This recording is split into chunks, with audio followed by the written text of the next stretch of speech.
Hello बच्चों, हमारे सामने यहाँ पे क्वेश्चन दिया गया है। ड्यूरिंग सेल ग्रोथ के दौरान DNA synthesis takes place in, DNA synthesis होता है किस फेज में।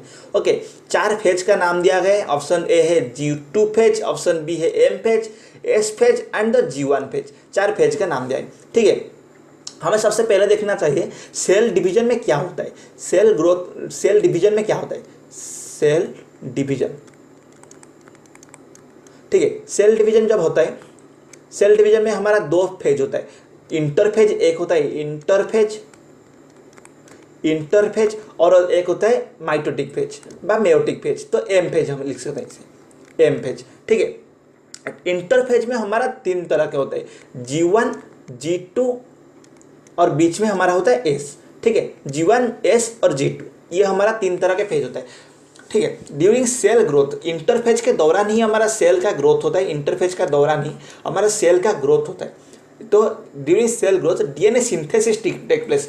इनमें से कौन से में डीएनए सिंथेसिस करता है। ठीक है, ये 3 फेज जो होते हैं, तो एक एक करके फेज को देखते हैं। G1 फेज में हमारा क्या होता है, सेल ऑर्गेनेल, जैसे कि माइटोकॉन्ड्रिया हो गया, सेंट्रियोल हो गया, ये सारे डिवाइड होता है। G1 फेज में सेल ऑर्गेनेल डिवाइड होते हैं, तो ये हमारा नहीं होगा, G1 नहीं होगा। एस फेज में हमारा डीएनए सिंथेसिस होता है, डीएनए डबल होता है, डीएनए सिंथेसिस होता है, तो ये हमारा ऑप्शन हो जाएगा। ठीक, तो और G2 फेज में हमारा जो प्रिपरेशन करता है एम फेज में जाने के लिए, सेल डिवाइड करने के लिए एम फेज में जाने के लिए G2 फेज हमारा प्रिपरेशन होता है, तो ये भी हमारा ऑप्शन आंसर गलत हो जाएगा। और एम फेज हो गया जिसमें सेल एक्चुअली डिवाइड होता है, एम फेज माइटोसिस या मेयोसिस हो गया, तो इसमें भी डीएनए हमारा सिंथेसिस नहीं होता। डीएनए सिंथेसिस हमारा एक ही फेज में होता है जो है एस फेज। तो हमारा इस क्वेश्चन का करेक्ट आंसर हो जाएगा एस फेज। ठीक है, सी ऑप्शन हमारा करेक्ट आंसर हो जाएगा। आई होप आपको इस क्वेश्चन का आंसर समझ में आ गया होगा। Thank you, bye bye.